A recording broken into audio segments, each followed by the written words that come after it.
Now we're going to start our conférence, and our first conférencier, our first speaker of the day is one of my very good friends. It's always a pleasure. C'est un grand voyageur, alpiniste, photographe reconnu pour son approche culturelle du surf hawaïen. Notre premier invité fréquente les réserves Lakota du Dakota d'Amérique du Nord depuis 25 ans. Empreint de cette culture d'adoption, il partage lors de conférences comme celle-ci la philosophie et les valeurs de cette tradition.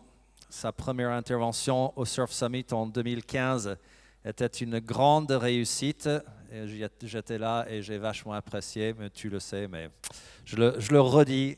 Il revient cette année parmi nous pour nous interroger après notre capacité à nous relier sur le pouvoir de l'unité. Je vous demande d'accueillir très chaleureusement Maurice Rebex.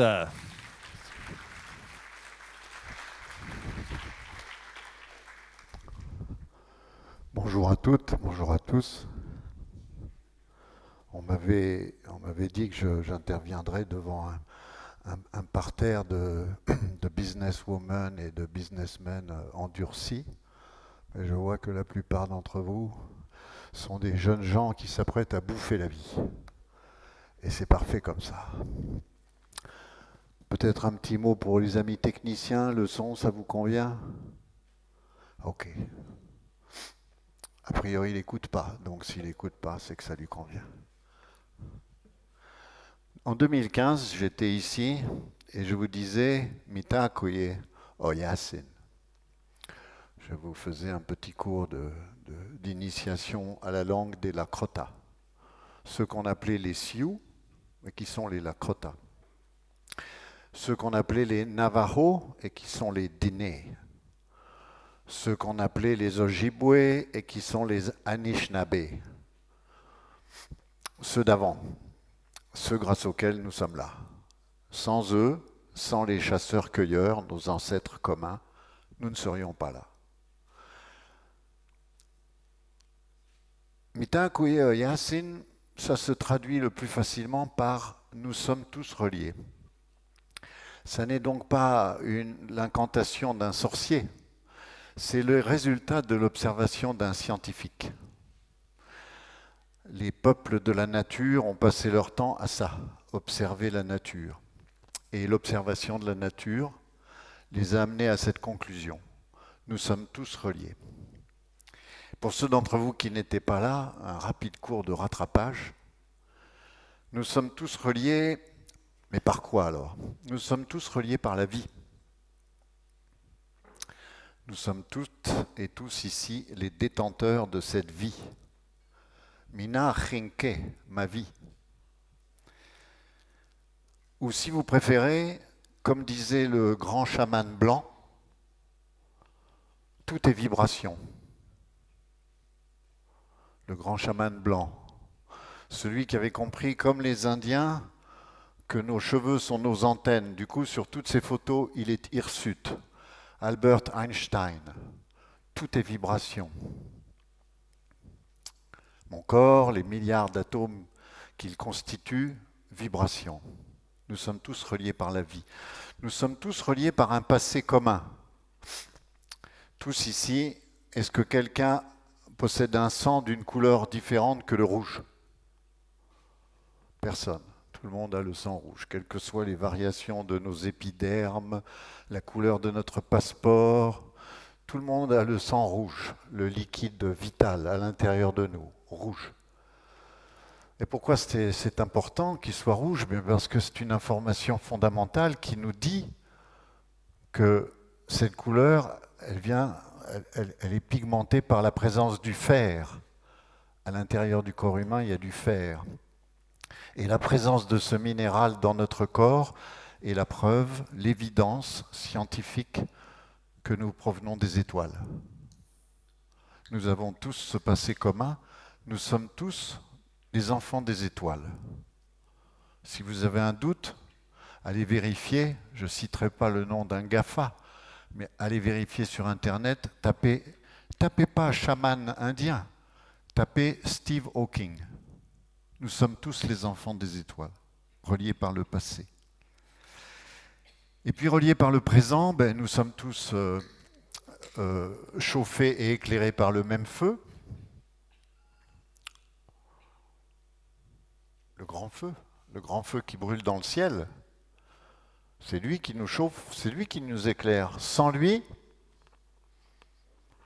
je ne vous verrai pas. Nous sommes liés par le même air, littéralement le même. Les molécules qui rentrent en moi, que je respire en cet instant, des dinosaures les ont respirées avant moi, à cause de la pression atmosphérique qui confine le même air autour de cette planète depuis l'origine des temps. Et la même eau dont nous sommes tous faits, où nous avons tous émergé, grandi dans notre gestation, 9 mois dans l'eau, à 80% fait d'eau, la planète couverte d'eau à plus de 70%. Le feu, l'air, l'eau, et puis elle, notre habitat commun. Nous avons ça en commun. Nous habitons tous nous avons tous le même habitat, la terre nourricière. Pourquoi la terre nourricière? Parce que tout vient d'elle. Tout vient d'elle dans nos vies. Tout. La fibre de mes vêtements, le métal rare dans mon téléphone, le bois de cette estrade, tout vient d'elle. Tout vient d'elle. Elle est la mère de toutes choses. Et puis nous sommes enfin reliés par le passé, reliés par ce présent, puis nous sommes reliés par le futur. Parce que nous avons tous un futur commun. Ça plombe un peu l'ambiance, mais une chose est sûre, nous allons tous mourir.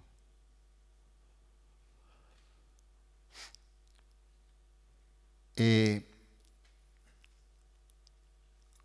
comme nous le savons,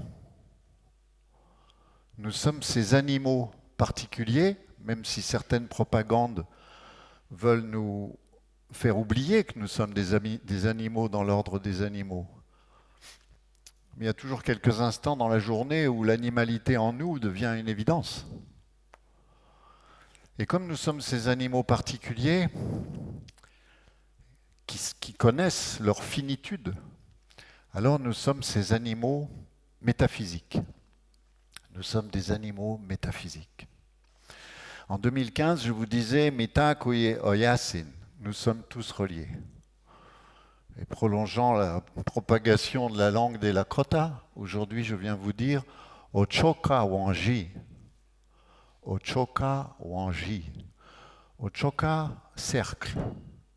Wanji, un. Parce que si on réalise notre lien, si nous réalisons que nous sommes tous reliés, alors il y a une conséquence immédiate, une conclusion à tirer, c'est que reliés, nous devons être dans l'unité. Le propos du jour, l'unité.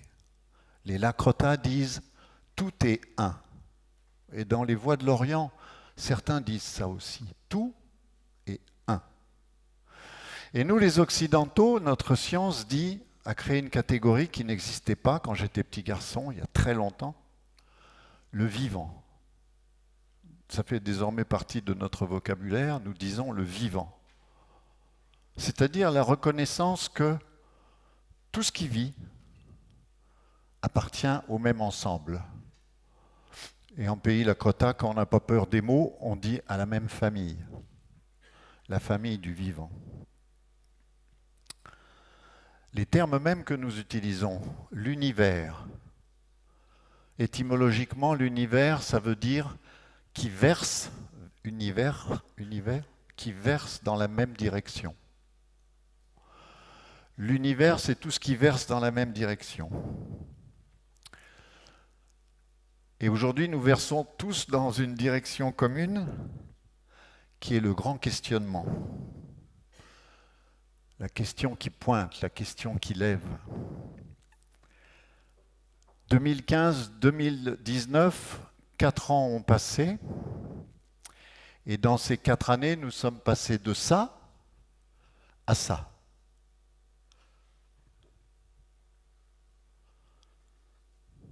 La crise anxiogène, le flip global, l'incertitude des temps présents et l'angoisse des temps futurs. Ou si vous préférez, le fameux dilemme entre la fin du monde et la fin du mois, avec un S.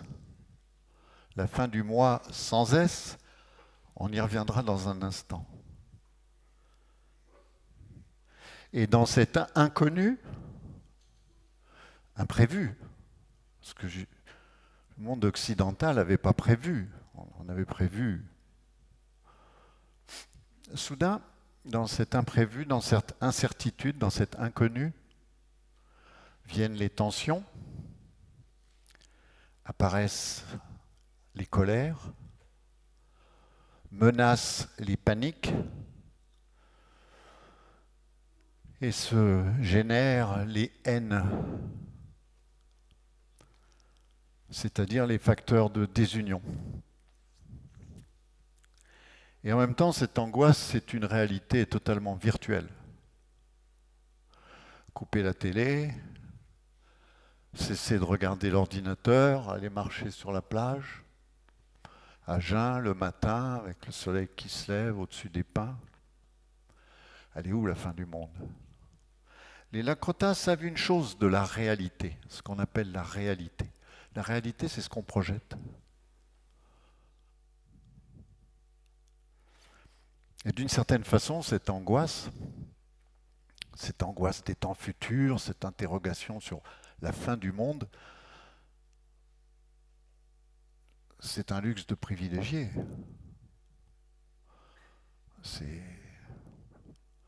On va sur Internet et on se fait peur, mais la plupart de nos contemporains, ils n'ont pas du tout l'angoisse de la fin du monde. Ils ont la seule préoccupation du prochain repas. Pour cela, l'apocalypse, le collapse. L'unité comme facteur de cohésion au-delà de la diversité des situations et des personnes.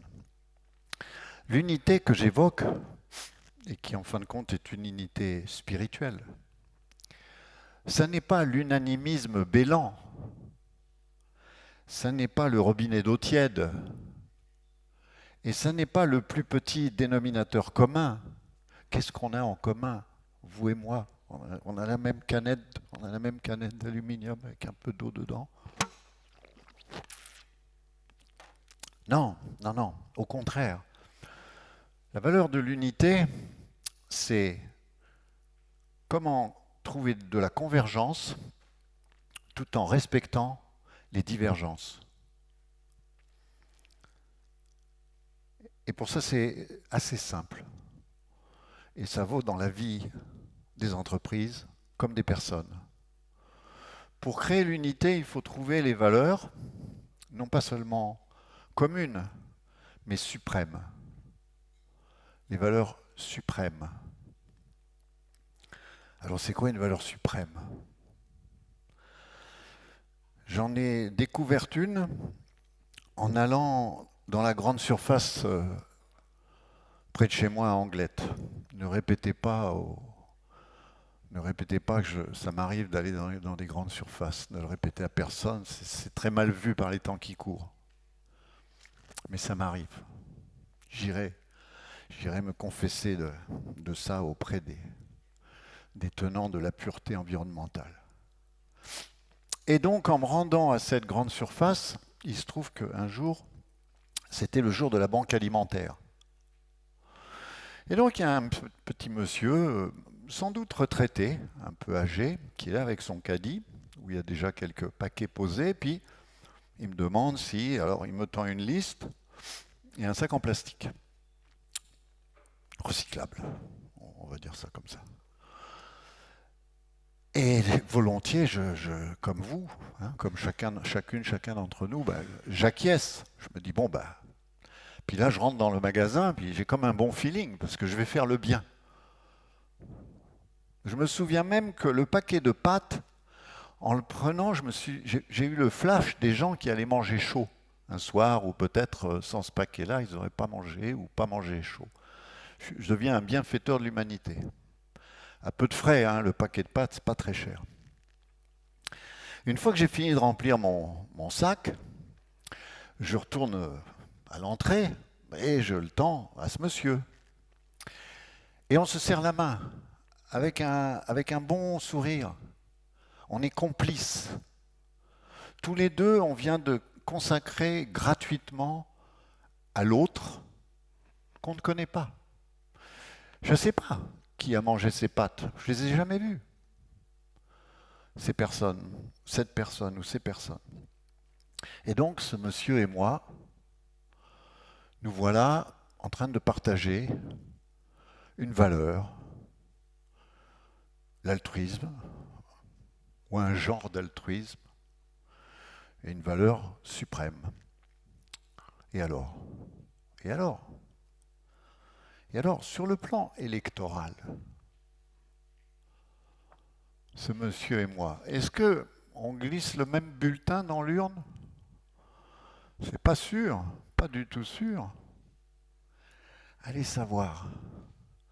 Peut-être ce monsieur est-il un électeur d'un courant de pensée pour lequel, dans ma famille, on n'a jamais voté et on ne votera jamais. Peut-être.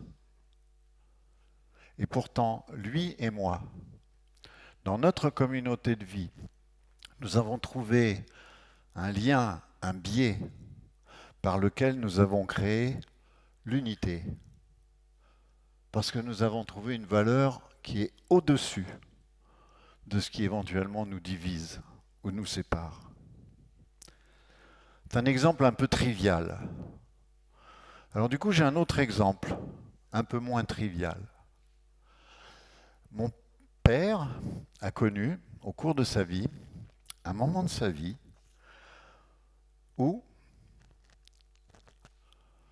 l'aristocrate royaliste, l'ouvrier communiste, le bourgeois honnête homme et le cambrioleur voyou, le français pur sucre et le métèque apatride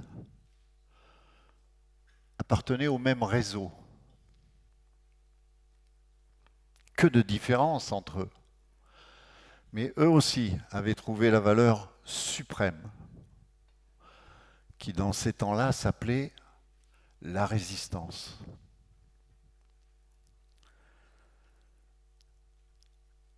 L'unité pour la compréhension commune des enjeux partagés.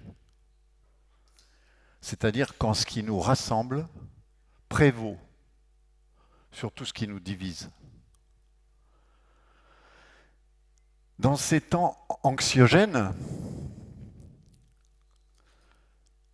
on a une formidable opportunité qui favorise l'unité.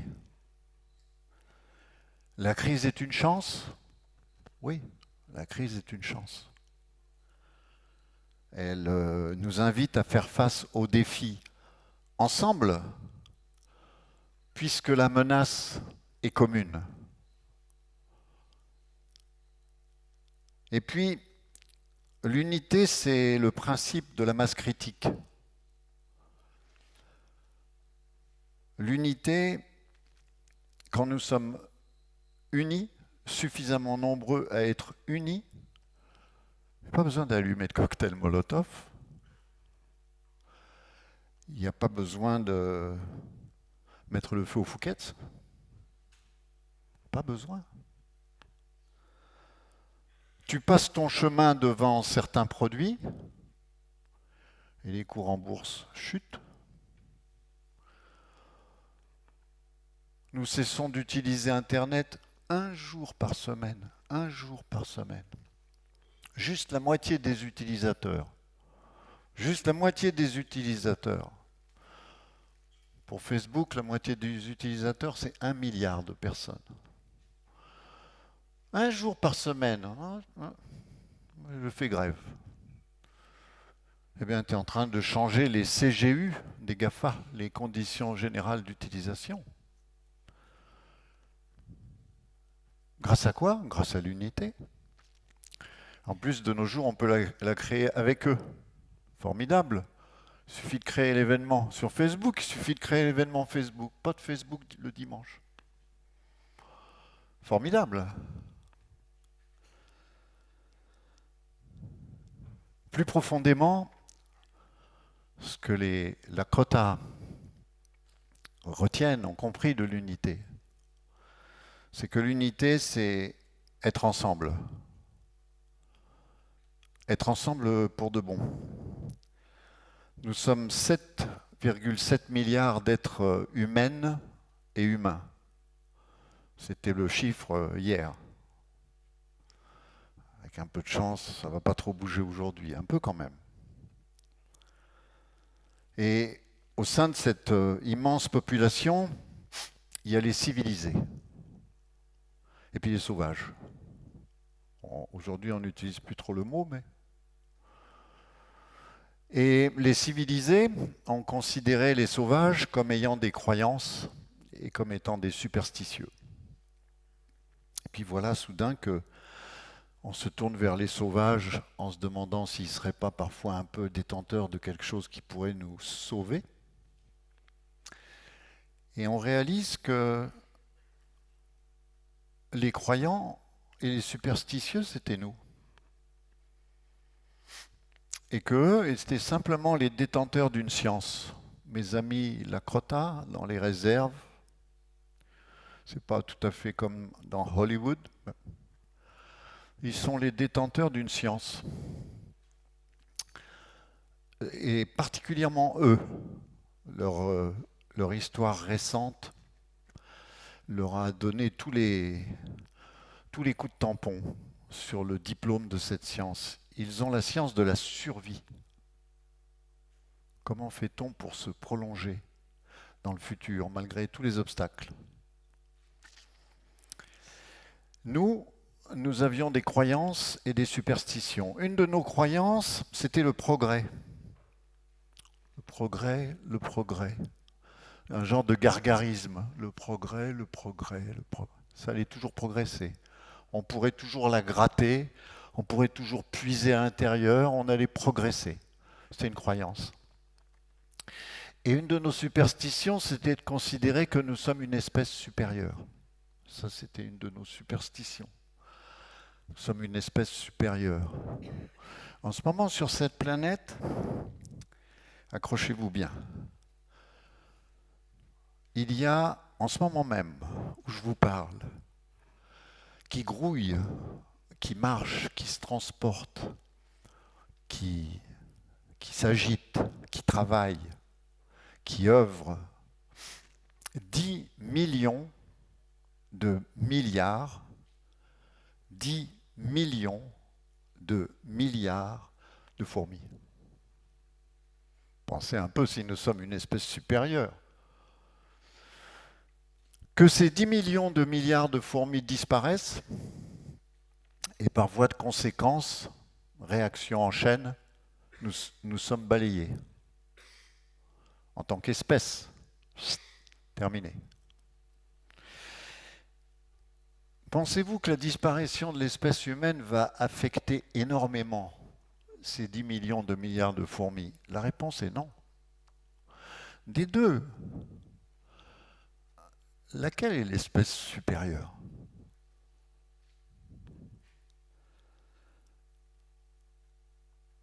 On tend parfois à vouloir nous faire croire qu'il y aurait une nature humaine et que cette nature humaine serait fondamentalement basée sur un genre d'égoïsme. Moi, c'est la nature humaine.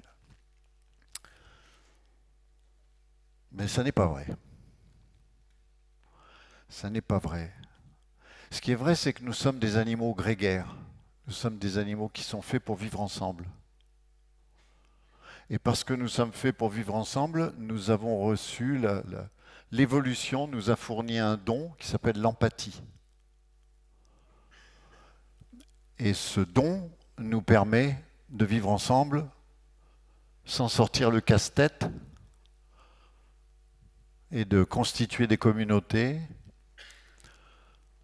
et de se prolonger dans le futur. Il y a des ateliers qui ont prouvé l'empathie. Le 13 novembre 2015, au Bataclan. Un petit atelier de travaux pratiques sur l'empathie, ce soir-là, dans ces conditions-là, sur lesquelles on veut à peine revenir. Un des groupes des spectateurs de ce concert s'échappe et se retrouve dans une petite pièce, après avoir monté un escalier. Ils sont un groupe de jeunes gens.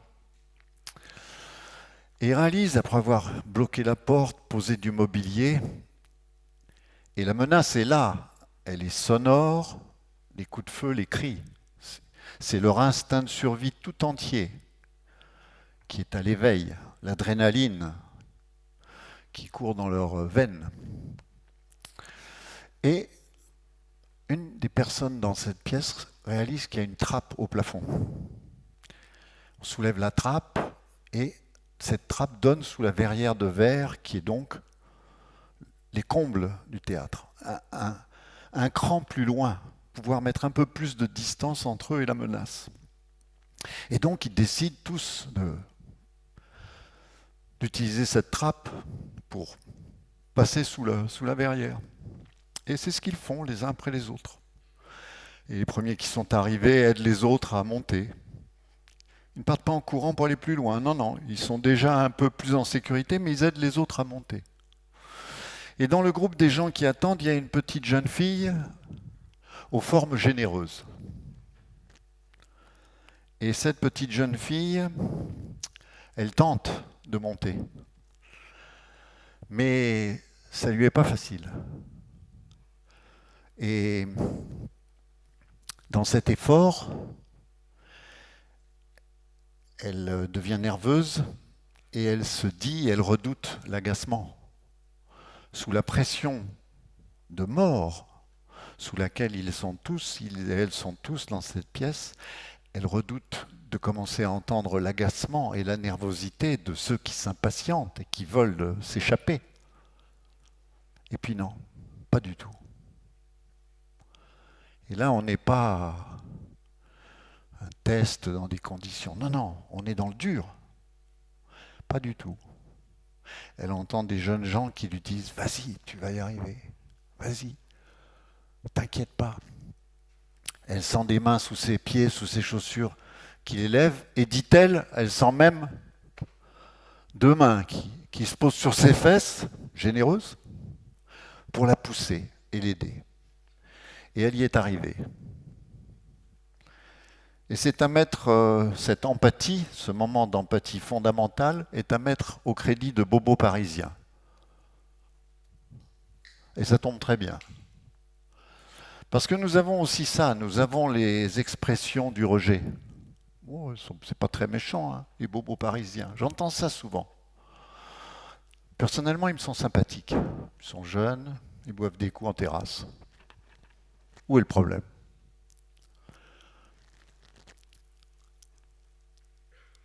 Dans cette dépréciation de l'autre, dans certaines des formules que nous utilisons, vous, je ne sais pas, mais moi, ça m'arrive. On se prend au piège. Il y a le cœur de ce qui fait l'ennemi de l'unité. Comment règne-t-on sur nous ? Les Lacrotas le savent, ils en ont fait l'expérience historique. La meilleure façon de régner sur nous, c'est de nous diviser. Et pour nous diviser, c'est facile, hein ? Très facile. Regardez, il y a ceux d'ici, puis les Parisiens. Puis il y a les vieux, les jeunes. Ceux d'ici, ceux d'ailleurs, avec parfois des différences marquées. Ceux qui se prétendent blancs, ceux dont on dit qu'ils sont noirs. En fin de compte, les premiers sont plutôt beige et les seconds marron. Les riches, les pauvres. Les riches sont toujours responsables de tous les riches. Les surfeurs, les body surfeurs. C'est sans fin, hein. La division, c'est sans fin. Et c'est l'ennemi de l'unité. Et donc, quel choix faisons-nous? Le choix du tous ensemble ou le choix des plus malins? Les plus malins vous diront, dans la vie, c'est le chacun pour soi. La question est la suivante. En cas d'effondrement du système, comme certains nous le prédisent, les collapsologues, j'étais dans une conférence avec M. Yves Cochet, ancien ministre de l'Environnement, qui préside un institut sur la collapsologie. Alors lui, c'est pas compliqué. 2035, il n'y aura plus d'électricité 24 heures sur 24. Ça sera par tranche. Plus d'Internet. Il sera écrasé par la surconsommation d'énergie. Pour les gens des villes, il y a du mouron à se faire. Pour ceux qui ont un petit bout de terrain, il va falloir sortir la bêche. 2035, dit-il. Mais la question, c'est le chacun pour soi,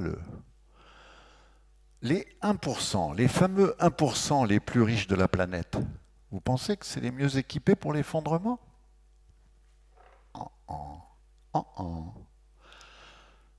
Dans les forêts profondes, dans les déserts lointains, sur quelques petites îles perdues, il y a des gens qui sont parfaitement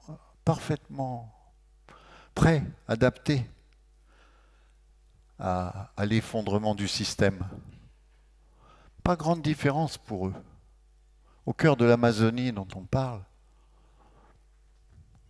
il y aura plus de, on trouve plus de bassines en plastique. C'était bien pratique. Bon, ramène la calebasse. L'unité entre nous, les êtres humains, c'est aussi une capacité d'avoir l'humilité de comprendre que l'autre, c'est un autre moi-même.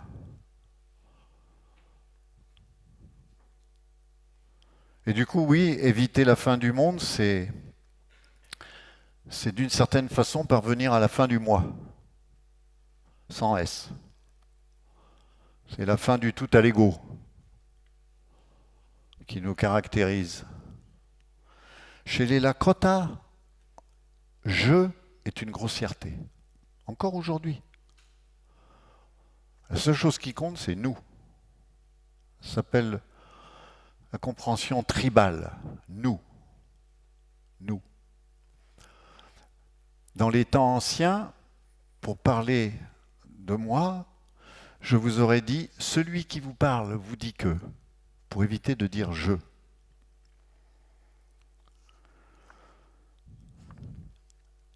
Créer la communauté par l'unité. Et quand on crée la communauté par l'unité, alors on fait émerger le leadership par l'exemple. Il n'y a qu'une façon d'être un leader, d'être un chef ou une leader dans ces communautés, dans ces tribus, dans ces réserves. C'est par l'exemple. C'est la seule façon. Et là, j'ouvre un aparté. Y a-t-il un sens de la communauté dans ton entreprise?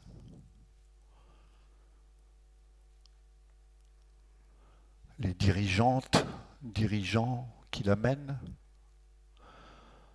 dirigent-ils par l'exemple?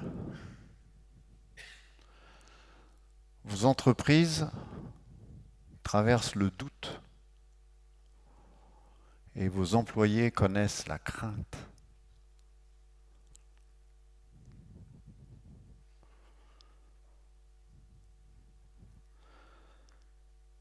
Mais paralysé par la peur, on devient démuni pour faire face aux enjeux de la vie. La vie, ce n'est pas le repli frileux, ce n'est pas le conservatisme aveugle, ce n'est pas le déni de la réalité. La vie, c'est l'impermanence et c'est les risques permanents. Si vous voulez vivre intensément, prenez plein de risques. Prenez plein de risques. Le risque de vivre. Ce point d'interrogation qui a disparu, tant mieux, c'était pas prévu, restons comme ça. Il suffit de l'enlever, puis d'un seul coup, là, on replonge.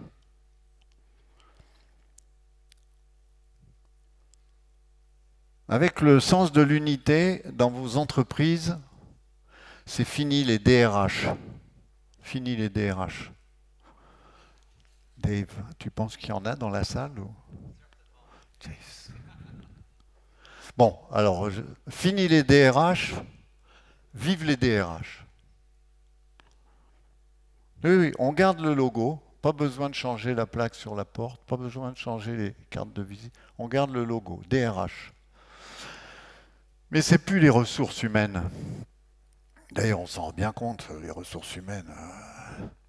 Alors, comment les ressources humaines, donnez-moi 2,5 kg. Non, c'est DRH, c'est la direction des relations humaines. Avec les ressources humaines, on divise. Par exemple, ceux qu'on garde et ceux qu'on vire. Avec les relations humaines, on essaye d'être humain. Et d'œuvrer dans l'unité, même avec des employés dont on se sépare. On crée de l'unité parce qu'on y met quelque chose.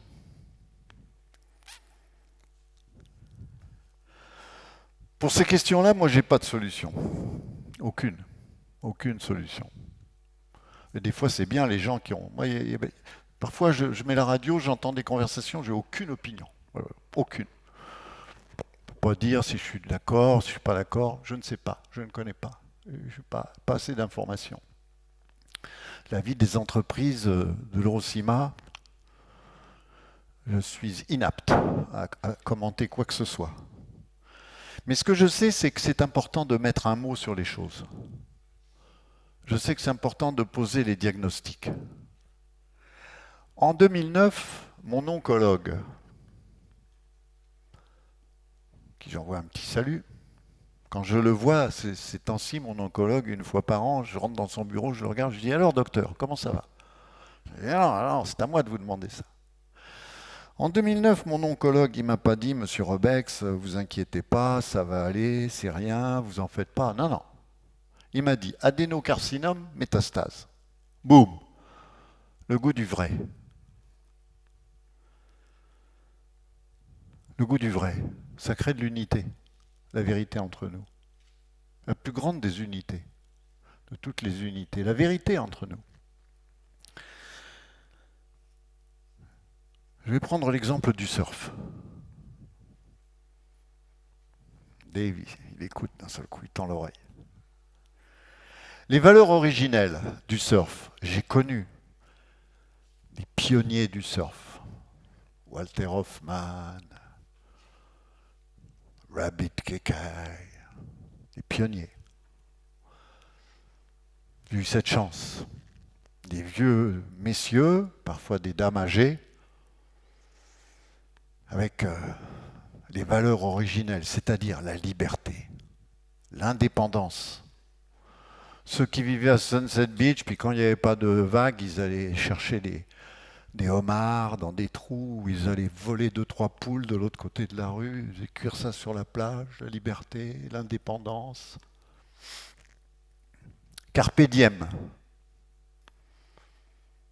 jour après jour. C'était une certaine façon de glisser sur l'existence et de ne pas se prendre trop au sérieux. Et puis est arrivé le surf business. Et c'est devenu une certaine manière de bosser, à la cool. Plus ou moins à la cool. Et puis furent invités les fonds de pension. Et là, je laisse un blanc parce que sur ma note, sur ma fiche, il y a mis « laisser un blanc ».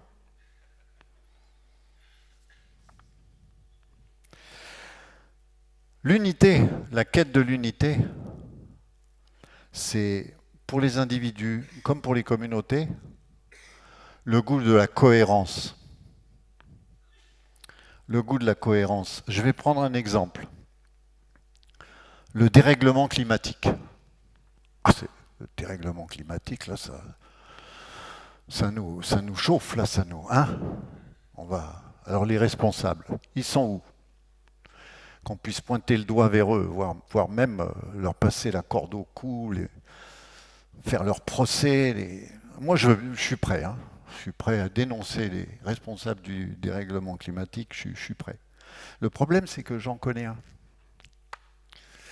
Et c'est pas que j'en connaisse un. Le problème, c'est que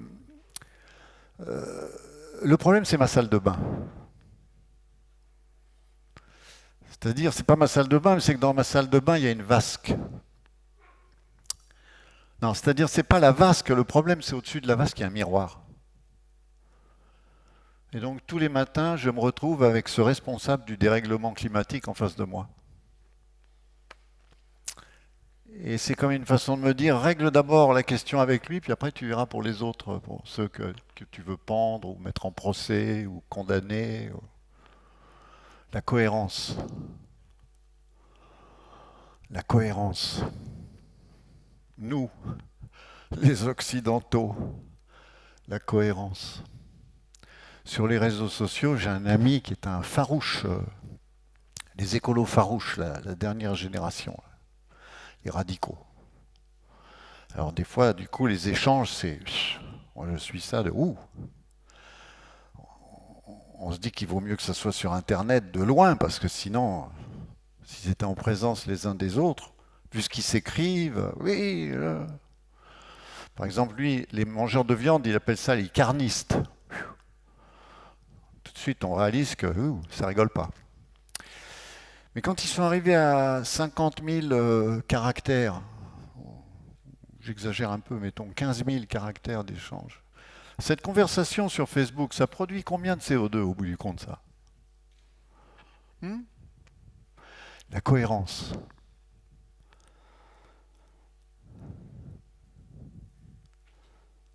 Ses paroles et ses actes.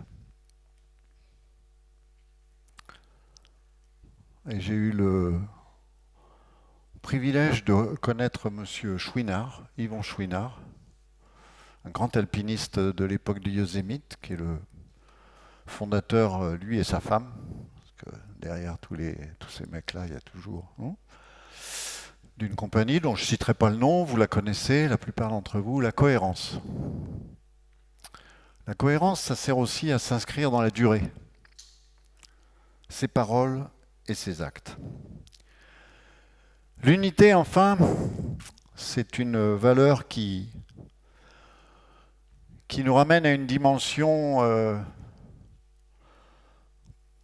qu'on fréquente peu, et pourtant.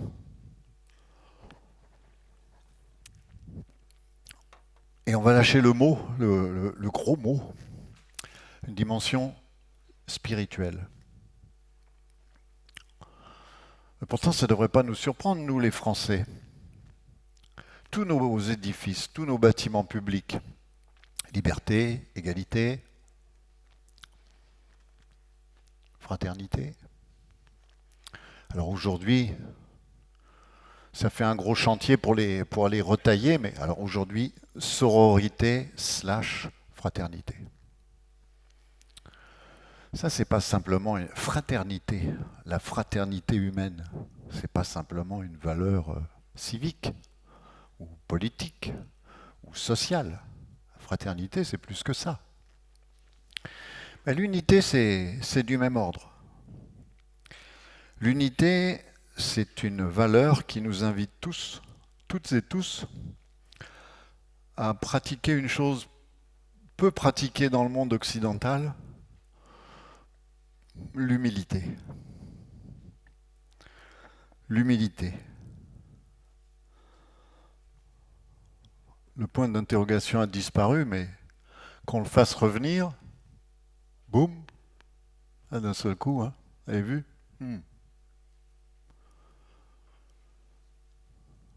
Ceux qui, on disait de moi alpiniste, Ceux qui croient ceux qui reviennent de l'Everest en considérant qu'ils ont conquis la montagne, conquis la nature, leurs prochaines vacances, envoyez-les aux Bahamas, conquérir la nature. C'est une des différences fondamentales entre nous, les Occidentaux, et les peuples et les traditions premières de ce monde. L'Européen, l'Australien, l'Américain, ils reviennent de l'Everest. J'ai conquis le sommet, j'ai même planté mon drapeau. Mais le Sherpa qui portait leur sac, quand il arrive au village avec l'enveloppe au nom de laquelle il a brisé le tabou de ses ancêtres, qui disaient toujours ne jamais monter sur ces montagnes, c'est ne pas aller au-delà de la ligne des arbres, c'est sacré. Lui, il a brisé le tabou parce qu'il rentre avec une bonne grosse enveloppe pour sa famille. Mais juste avant de rentrer dans le village, il se retourne vers la montagne. Il ne se retourne pas pour lui dire je t'ai conquis, pardon. Il se retourne pour lui dire merci de m'avoir laissé retourner au village. Les Lakota, comme tous les peuples premiers du monde, leur unité, ils la fondent au sein de leur cérémonie. C'est leur cérémonie qui fait l'unité, qui est le fondement de leur unité. C'est la dimension spirituelle de leur communauté.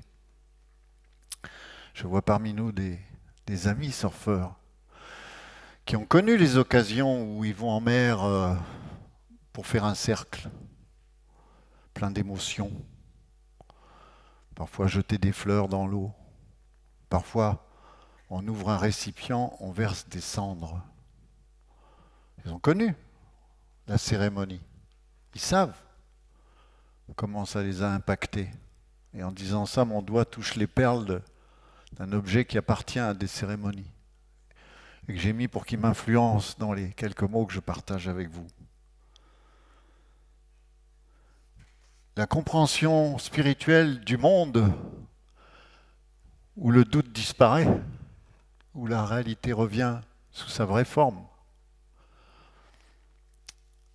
c'est la capacité de dialoguer avec tout ce qui vit. Et notre unité, c'est notre capacité à dialoguer, malgré nos divergences, malgré nos différences, le dialogue. Et du coup, je vais vous faire une confidence qui va vous montrer, en ce qui me concerne, l'étendue des dégâts quand vous traînez trop longtemps avec une bande d'Indiens. La compréhension spirituelle que le dialogue de tout ce qui vit, l'unité, la grande unité, l'unité fondamentale. À force nous avons une danse tous les ans qui dure 4 jours.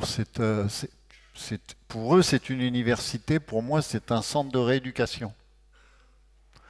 Et on dirait que ça marche. Et donc nous sommes au Mexique, au mois d'août, dans un très bel endroit, Baja California. On dispose d'une maison qu'un ami nous a offerte pour notre séjour. Belle maison en adobe, le toit en palme, tressé. Et voilà que nous sommes à quelques heures du départ, ma femme, ma fille et moi. Et voilà qu'il se met à pleuvoir. Là-bas, la pluie, c'est rare. C'est une bénédiction. Les écoles ferment les jours de pluie à Todos Santos. Pas d'école, tellement c'est la fête. La plupart des boutiques sont fermées. Les enfants, ils passent leur temps à sauter dans les flaques toute la journée. Et nous, on est dans cette maison avec un grand jardin qui descend vers la lagune, et puis on traverse la lagune en canot, la plage, l'océan Pacifique. À 100 mètres de nous, l'océan Pacifique, 150 mètres. Alors à force de traîner chez les Indiens, qu'est-ce qu'on fait dans ces cas-là ? La pluie, on ne la regarde pas. On va dessous. On prend la douche, la grande douche cosmique.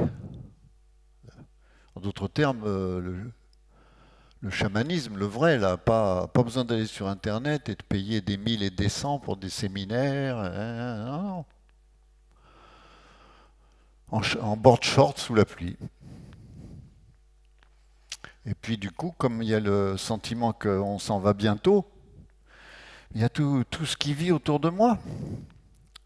Des aloe vera, des cactus magnifiques, des gros blocs de granit, un varan, un iguane, des lézards, des araignées, un serpent qu'on a vu 2-3 fois, des libellules par milliers.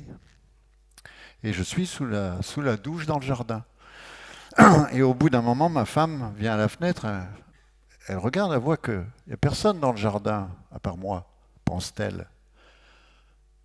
Et comme elle m'entend parler, elle me dit, mais à qui tu parles? Et je lui dis, ben, je parle à tout le monde.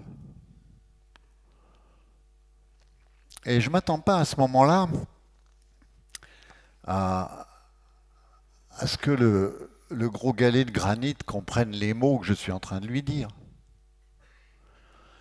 Mais je m'attache à ce que de moi-même exude une façon d'être, un sentiment qui donne raison à Albert Einstein. Tout est vibration. Alors si tout est vibration, à ce moment-là, je vibre de quelque chose que je dis avec mes mots, mais dont j'entends que ce qui m'entoure le comprenne avec leurs propres mots. Et ça aussi, c'est l'unité à laquelle elle nous convie pour se débarrasser du point d'interrogation. Cette unité-là, le vivant. On nous a trop longtemps raconté qu'on était de la matière, de la chair et des os. Notre boîte crânienne, elle n'est pas en plomb. Elle résonne quand on tape dessus. Elle est creuse. Et à l'intérieur, il y a les 2 lobes qui se sont développés après qu'on se soit dressé. De quadrupède à bipède. Nous sommes-nous dressés pour attraper plus facilement les fruits dans les arbres, ou nous sommes-nous dressés pour observer les étoiles de plus près? Ou peut-être un peu des deux. Le propos qui est le mien à cet instant, n'en doutez pas. Certains, en voyant la vidéo, et même dans cette salle, certaines et certains, ils ont un petit sourire en coin. Selon la formule consacrée, que j'ai du mal à comprendre parce que ce n'est pas un programme télévisé de ma génération, ce sont les propos bisounours. Et quand on sourit pas, parfois, même ça ricane un peu. Alors, ne le répétez pas. Mais sur les réserves indiennes que je fréquente, où règne une extrême pauvreté, la réserve de Pine Ridge, dans le Dakota du Sud, l'espérance de vie des mâles adultes est la même que pour la Namibie. Le revenu par tête d'habitant le plus faible de toute l'Amérique du Nord. Le taux de suicide le plus élevé, le taux de suicide chez les adolescentes et les adolescents le plus élevé de tous les États-Unis. Et malgré ces conditions difficiles, dans ces communautés-là, les tenants des valeurs du toujours plus matérialiste et du toujours plus individualiste,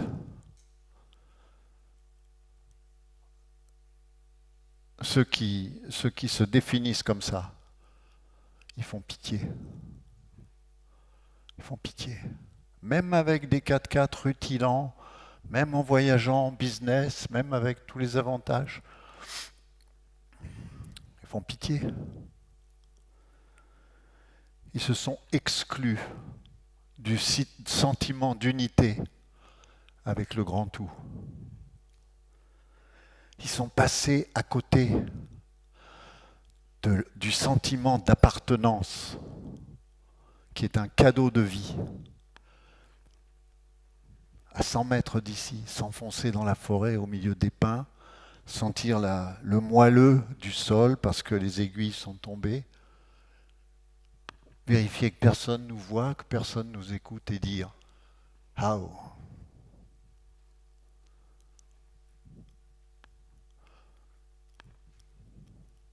Ici et maintenant. Ceux qui n'arrivent pas à sortir de cette gangue du matérialisme et de l'individualisme qui caractérise cette civilisation, ils croient au chaos. Ils croient que c'est un chaos, la matière. Pendant longtemps, on a cru que c'était de la matière. Mais maintenant, on sait mieux.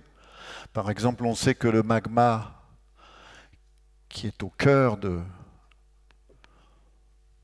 notre habitat, ce magma-là, il n'y a pas, dans la Terre, il n'y a pas le magma, puis la masse rocheuse, puis la roche-mère, puis l'écorce. Non, non, non, non.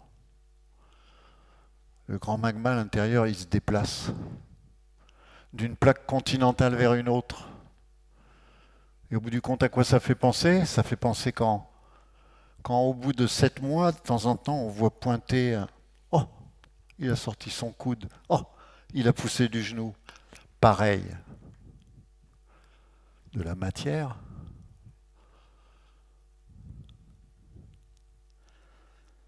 Il y a un ordre. Il y a une unité dans l'organisation de l'univers. Vous déplacez la planète Mars de 300 mètres. 300 mètres, c'est la taille d'un de mes cheveux par rapport à elle. 300 mètres dans l'univers. La taille d'un de mes cheveux par rapport à elle. Vous déplacez Mars de 300 mètres et c'est foutu, ça se casse la gueule. Ce soir, il n'y a plus de grand ours. C'est aussi précis que ça. L'ordre. Et l'ordre de l'univers, c'est son unité.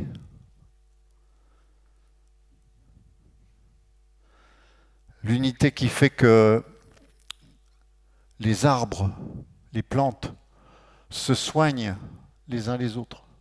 Se soignent les uns les autres. Je ne développerai pas, mais La vie secrète des arbres. Best-seller international, 56 traductions. Et c'est écrit par qui? Un forestier. Et les animaux? Quand j'étais à Makaha, j'ai encore combien de temps, Dave? Ok. Ah, mais il y en a qui m'ont carotté mon début. J'étais à Makaha, un des grands lieux du surf. Pour moi, le plus grand. Parce que là où le sens de la communauté est le plus... Et puis des gens, la très grande classe. Le pick-up un peu déglingué, les shorts des fois les couleurs un peu passées, des patibulaires à tatouages, mais la très grande classe, leur façon de faire, leur façon de vivre. Et il y a un chien qui sort de l'eau, un labrador. Alors je le connais, tout le monde le connaît parce que ce chien-là, il est champion du monde de surf. C'est le champion du monde de surf canin. Vous l'avez peut-être déjà vu en vidéo. Et son nom m'échappe. Je pense que c'est Charlie. Et alors son maître passe à la douche, hein, comme tous les surfeurs. Le labrador, il passe à la douche. Et puis ensuite, je vois, il commence à bien le brosser, il brosse ses pattes, et il lui pose un gilet sur le dos, un petit gilet comme... Et il y a écrit « Community Service ». Je dis, ah bon, c'est quoi le... Il me dit, ah ben là, il a été certifié, ce chien a été certifié. Donc là maintenant, on part dans un hôpital parce qu'il a des patients à visiter. Et quand il lui met le gilet, le labrador, il remue la queue, on voit qu'il kiffe grave. Il va faire le bien. Et il le sait. Il le sent. Mieux que de le savoir, il le sent. L'unité. C'est ça aussi, c'est notre relation avec les autres. Et nous, les êtres humains, lumineux, sensibles, nous sommes une partie de l'unité de l'univers. Chacun d'entre nous. Une partie de l'unité de l'univers.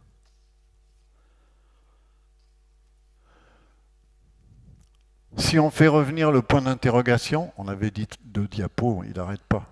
Il va falloir prévoir un supplément.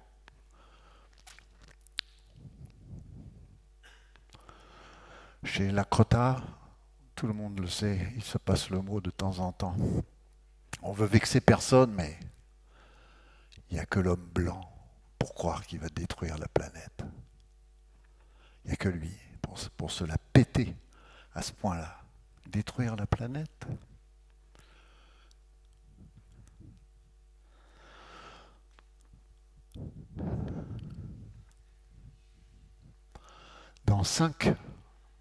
Pas dans 5 minutes, non, pas dans 5 minutes, dans 5 milliards d'années,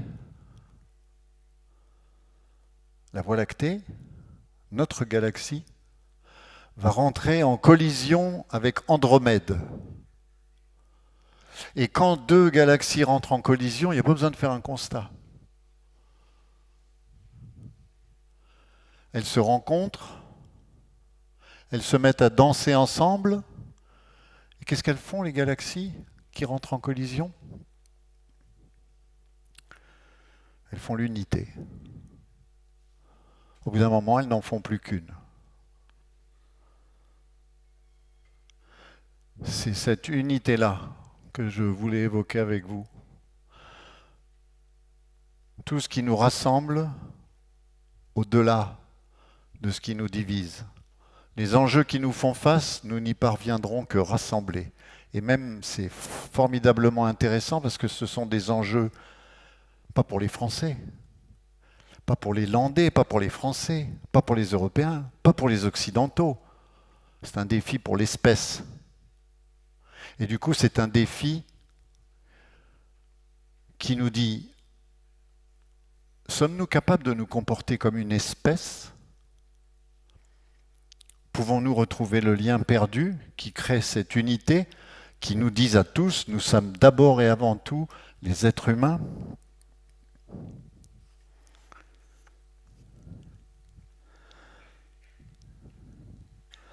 L'unité, c'est s'attacher à ce qui nous rassemble, au-delà de ce qui nous divise, et aussi, c'est une valeur spirituelle parce que l'unité, c'est l'exigence d'aller vers le haut. Et je me relève pour le dire. Et ce n'est pas la tentation de la bassesse, en quoi consiste la division, le doigt pointé. Les vieux Indiens vous le disent toujours, oublie jamais, quand tu pointes ton doigt vers quelqu'un, tu es en train d'en pointer 3 vers toi-même.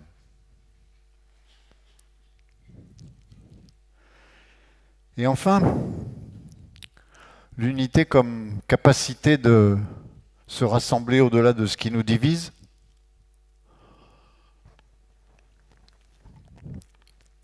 Pardon.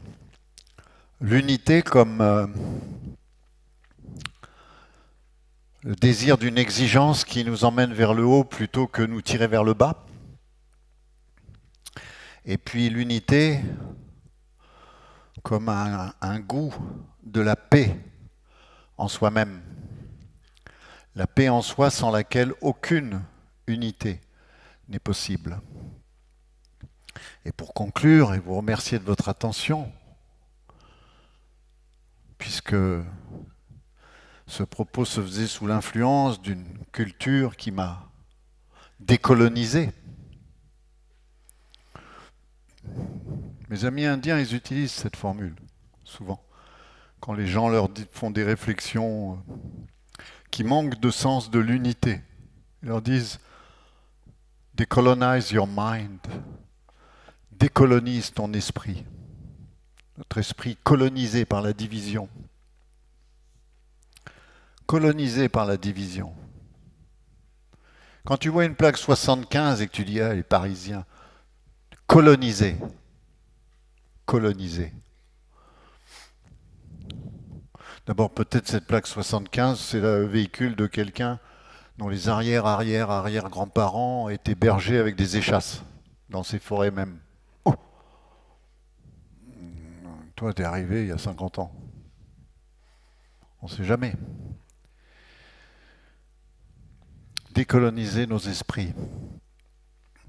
Et donc, sous l'influence de cette culture qui m'a amené à partager ces mots avec vous, je vais conclure avec une formule de Tashunke Witko. On y arrive. Les Lakota, les Sioux Lakota ont laissé plusieurs figures historiques et 2 grands chefs. Et pas parce que c'est une société patriarcale. Non, non, non, non. Simplement parce qu'il y a une fonction encore plus importante que d'être chef. C'est être grand-mère. Mais tout le monde sait, les grand-mères, elles viennent pas sur le devant de la scène. Elles tiennent la boutique. Elles sont au fourneau. Elles sont le ciment. Elles sont le centre. Ces 2 grands chefs, c'est Sitting Bull, Tatrankra Iotrake, et Crazy Horse, Tashunka Witko. Sitting Bull disait, quand ma main est ainsi, on peut attraper n'importe quel doigt et le briser. Et quand je ferme mon poing, on ne peut plus briser un de mes doigts. L'unité. Et lui s'est laissé volontiers prendre en photo. Et quand il se faisait prendre en photo, il s'assurait de bien regarder l'objectif. Je suis photographe. Ce qui fait que si tu vas sur Internet et que tu regardes les images de Sitting Bull et que tu vois un des portraits où il regarde l'objectif, alors tu peux voir un peu de son âme, pour de bon. Tu vois quel genre de gars c'était. Un mélange de volonté, un mélange de mélancolie dans les yeux. Crazy Horse, au contraire, aucune photo, jamais. À ceux qui lui ont demandé de faire son portrait, il répondait toujours la même chose. Ami, pourquoi veux-tu saisir mon ombre? Et aujourd'hui, il est enveloppé de mystère. Une seule famille connaît le lieu de sa sépulture. Et ils se le transmettent de génération en génération, mais c'est gardé. C'est resté un secret jusqu'à aujourd'hui. Un secret spirituel. Ils s'y rendent de temps en temps pour célébrer des cérémonies. Mais il n'y a pas de guide qui vous dit prends telle route, prends tel chemin, tu pourras faire ton selfie.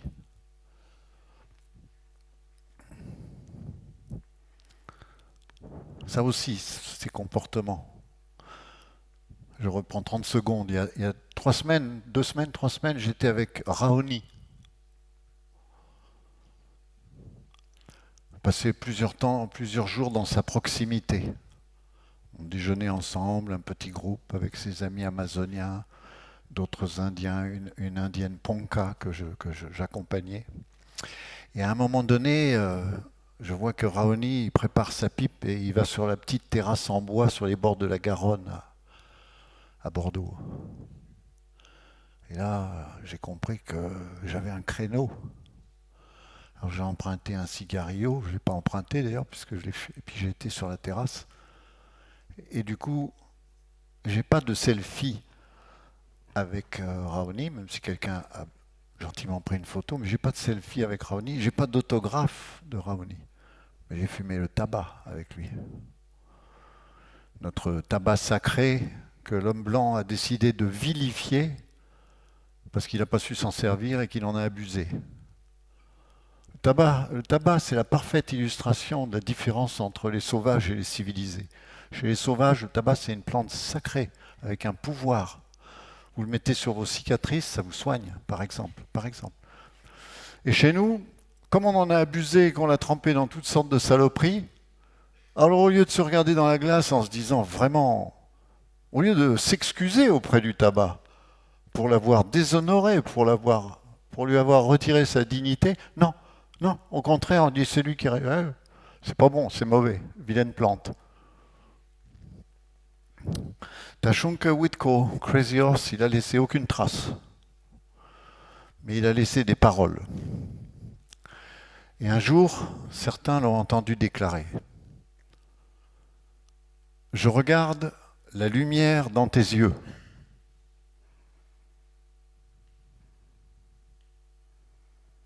Là où se reflète l'univers tout entier.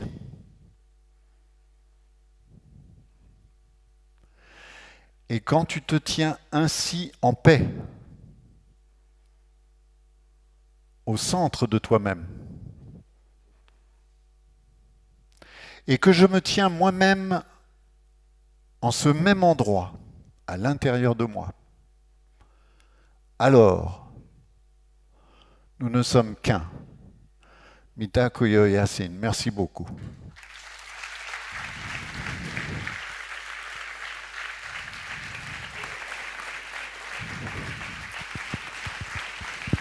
Merci.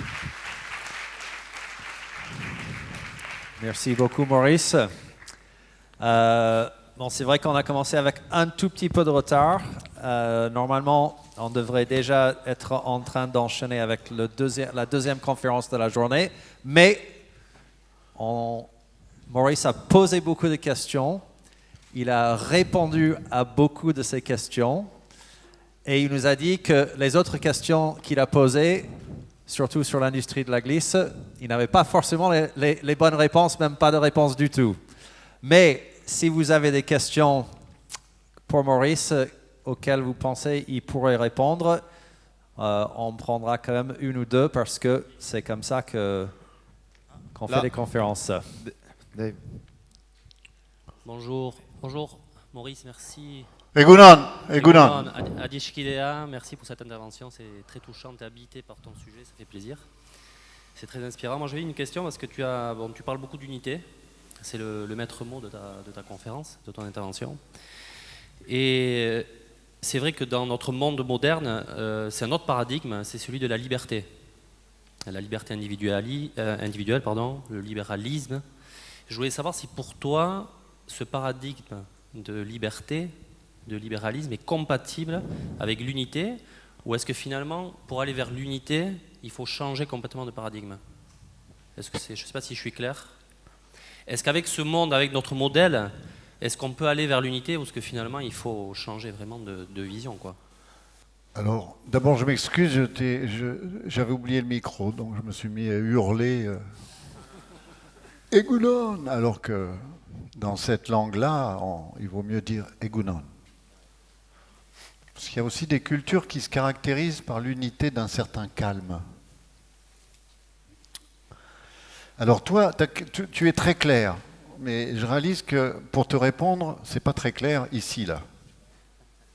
Et d'ailleurs, c'est pas tellement ce que je pense. Je crois que je suis plutôt ici à titre de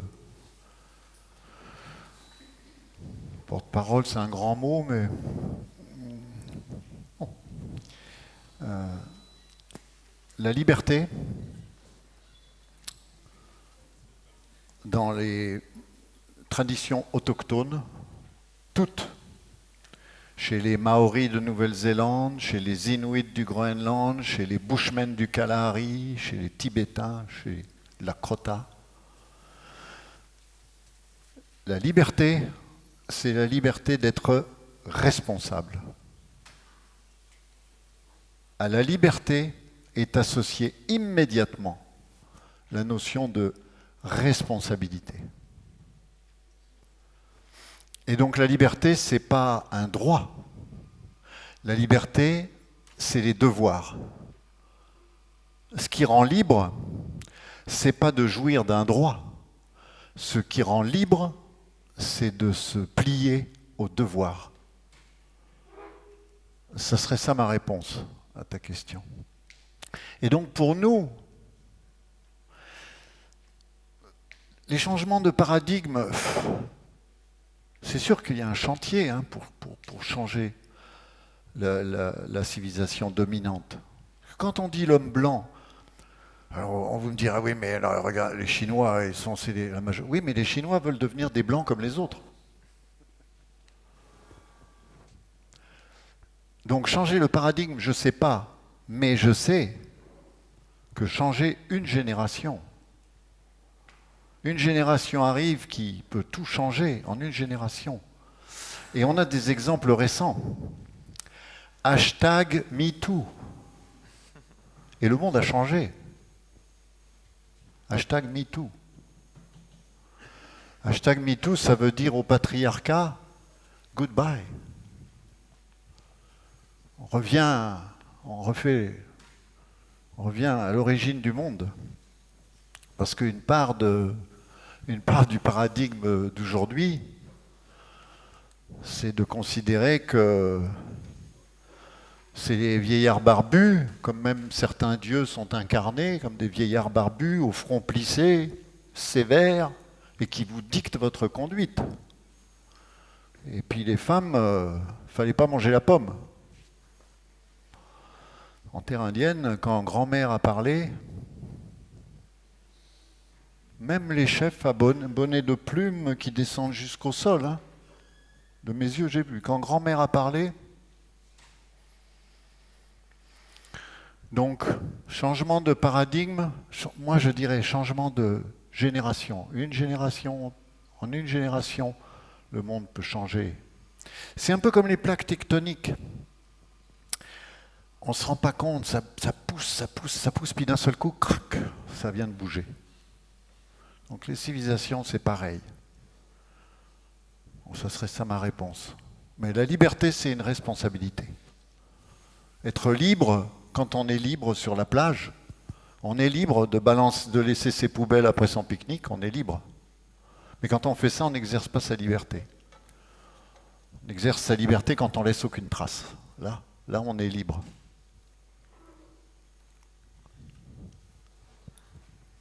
C'est une très bonne question et une très bonne réponse.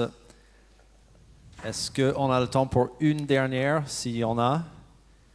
Sinon, je dirais juste que c'est très bien de commencer 2 jours de discussion autour du monde de la glisse et le surf business, de commencer avec une présentation pareille qui nous fait poser plein de questions et qui nous fait nous remettre en question aussi. Donc, s'il n'y a personne d'autre dans la salle qui a une question, je vous demande d'applaudir, de remercier Maurice Rebex. Mais puisqu'il n'y a pas de question, je vais évoquer la question. J'évoquais le principe de cérémonie.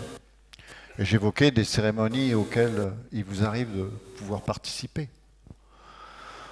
Nous, en Occident, et surtout nous les Français, cartésiens, rationnels,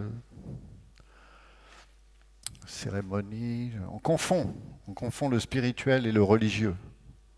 Et ça recouvre un peu la conversation de tout à l'heure. Parce que le religieux, tout respect dû. Mais le religieux, c'est beaucoup le monde de la culpabilité. La spiritualité, c'est le monde de la responsabilité. Alors une des fonctions de la cérémonie, c'est de régler le problème de certaines questions. Un des effets du principe de cérémonie en terre indienne, c'est on a des questions, on participe à une cérémonie, un protocole cérémoniel, on danse pendant 4 jours, sans manger, sans boire, quand on a été accepté au bout d'un certain nombre d'années. Et on n'obtient pas de réponse. Mais quand la cérémonie est finie, on réalise qu'on a oublié la question.